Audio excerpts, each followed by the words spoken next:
El Señor esté con ustedes. Lectura del Santo Evangelio según San Lucas.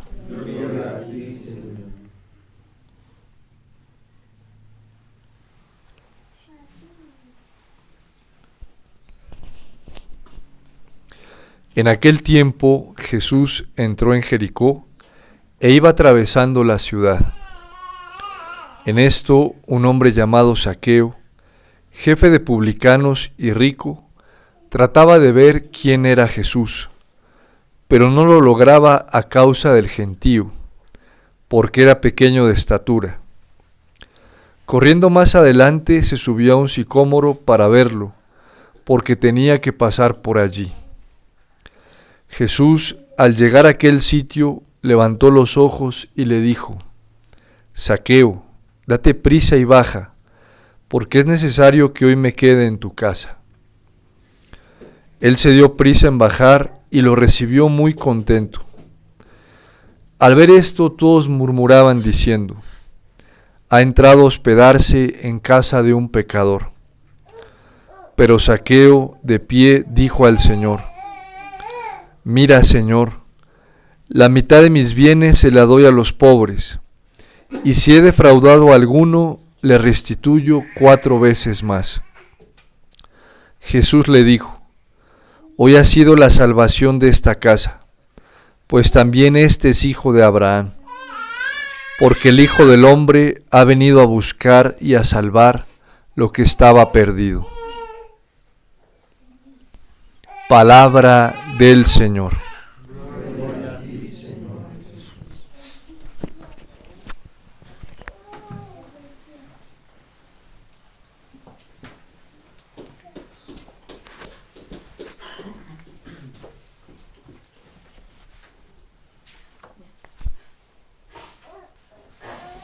La primera lectura viene como el mensaje de Dios ante la situación del corazón humano, que solo Dios conoce en su plenitud. Principalmente el Señor, que nos conoce, pues nos da el remedio también para poder ir a la raíz de nuestra maldad, de nuestro pecado.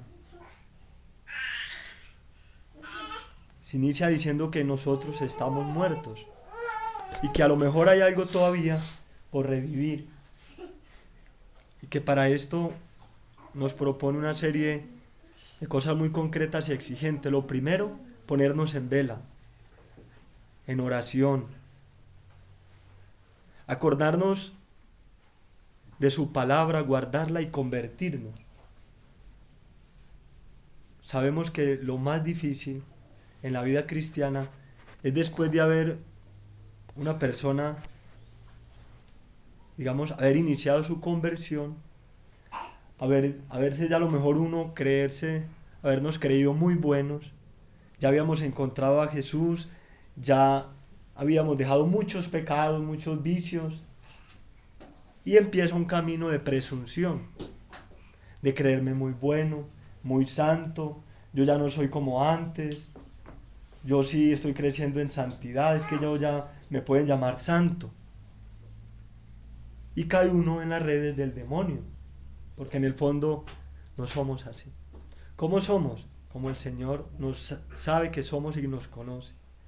Que estamos muertos, que hemos perdido el amor primero, que nos hemos descuidado fijándonos más en nosotros mismos, en lo que hemos podido hacer por nuestras fuerzas. ¿Y esto a qué nos lleva? Nos sube como sube un globo, pero luego qué tan duro caemos cuando en el fondo miramos nuestra desnudez, lo que somos. Eso que nos cuesta reconocer, eso que nos cuesta cuando nos dicen: es que usted es soberbia, es que usted es presuntuosa, es que usted es orgullosa, es que usted dice y no hace, no se te ve la coherencia. Uno se confronta mucho cuando personas se acercan y le dicen eso a uno. ¿Y qué le tumban? Le tumban ese mausoleo, le tumban ese becerro de oro que uno se ha hecho. Esa es la realidad en nosotros. Ahora, la esperanza está en que es posible esa verdadera conversión, sin la cual no vamos a poder salvarnos, que es la primera exigencia que el Señor nos hace, la conversión diaria, constante, y de las cosas más pequeñas y sencillas. El camino que nos queda es el más duro, perseverar en ese deseo de dejar el vicio, el pecado, aún el más leve, para poder llegar a ser un consuelo para el corazón de Jesús, para poder reparar. Es necesario una purificación, es necesaria una conversión. Y esto exige el mayor sacrificio de nuestra parte. Primero, confiar más en la gracia de Dios, porque el pecado de nosotros es la desconfianza en la gracia y la confianza en mí. Ahí viene el pecado. Segundo, dejarnos pulir, esmerilar por la palabra de Dios. Siempre la palabra va a tener la capacidad de transformar en nosotros eso que todavía no ha sido transformado.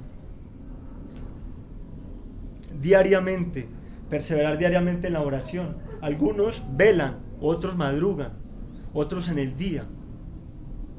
Lo que importa es que tú ores. No a qué horas, que tú ores. ¿Cómo? Como el Espíritu le inspira. La Iglesia nos propone varios modelos de oración. Una oración mental, ¿sí?, vocal, mental, y luego una oración de contemplación, que de alguna manera es cíclica. La oración vocal nos ayuda a concentrarnos, a no distraernos de alguna manera, a leer en un libro. Pero luego la segunda escala para poder avanzar es utilizar la mente, mental, tratar de pensar en Dios o en un atributo de Él, reflexionar, meditar, dejar que el Espíritu ponga y ejercite en nosotros esa oración, para llegar, como un regalo y un don de Dios, la oración de contemplación, que es de alguna manera una oración que no exige mucho sacrificio nuestro, sino que la virtud, el hábito de haber orado vocalmente, de haber orado mentalmente mucho tiempo y con mucha constancia, Dios luego como que lo sumerge a uno en Él. Ese fue el camino de los santos, la oración de los santos, vivir esa etapa de oración hasta que Dios los metiera en Él. Hay que perseverar en la oración, es lo más duro. Todos los días. ¿Cuánto tiempo? Cuanto más mejor. Pero lastimosamente nosotros muy fácilmente le quitamos tiempo. Pocas veces le quitamos tiempo a nuestro sueño, a las cosas que nos gustan.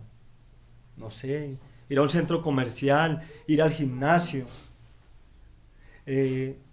verme un programa de televisión, una película, salir con los amigos, hacer deporte, quitarle tiempo a eso para aumentarle un poco a la oración. Generalmente siempre le quitamos tiempo a la oración. Entonces, ahí hay un trabajo que el Señor quiere hacer con nosotros para poder recuperar lo que aún tal vez tenga media vida en nosotros. Media vida. Para no morir del todo. Solo así podríamos presentarnos un día ante el Señor con ese deseo, por lo menos que hicimos lo que estaba a nuestro alcance, que utilizamos todos los medios, orar, ayunar, un buen libro, unas buenas prácticas de piedad, sobre todo que perseveramos constantemente en ellas. En cuanto al Evangelio, me impresiona la actitud de Zaqueo cuando Jesús va a su casa.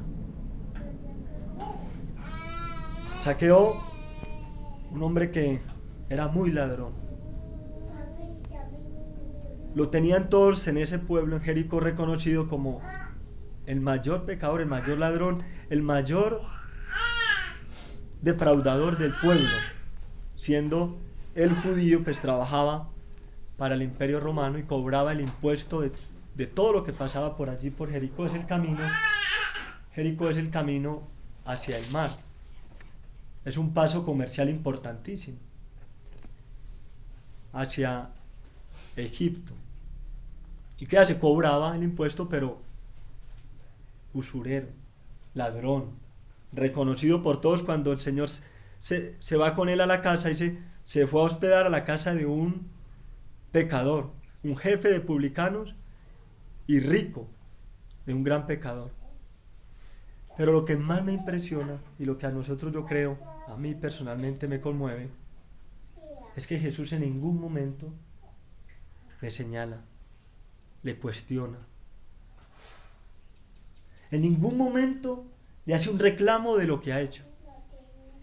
Fue necesaria y fue suficiente la presencia de Jesús en él, en su casa, de sentirse él afortunado en medio de lo que era. Y ahí se da la conversión en Zaqueo, por la actitud de no juzgar a Jesús, a este hombre. No lo juzga. Y esa actitud le da la conversión a Zaqueo. Se desprende de todo. Él mismo fue generosísimo. Lo primero, dice, si a alguno le he quitado, le he robado, sabe que ha robado y que le ha quitado y que ha dejado en la calle a más de uno sin importar nada. Le dice, voy a dar la mitad de mis bienes, la voy a repartir entre los pobres. Y si a alguno le he defraudado, le restituiré 4 veces más. Eso fue suficiente para que el Señor solamente le dijera, hoy la salvación ha llegado a esta casa. El Señor nos ha venido a buscar a cada uno de nosotros, a cada uno ha venido a hospedarse.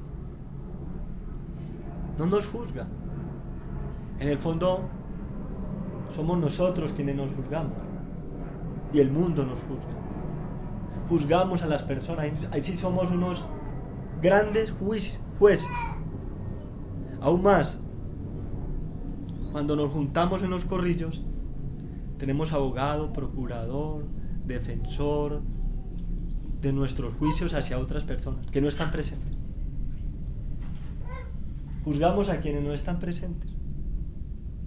Ponemos quien defienda nuestra postura. ¡Ay, sí! Eso sí es verdad. ¡Ja! Y es peor. Y el otro corrobora y ahí hay un abogado, pero defendiendo mi juicio, mi condena a esa alma que no está ahí presente.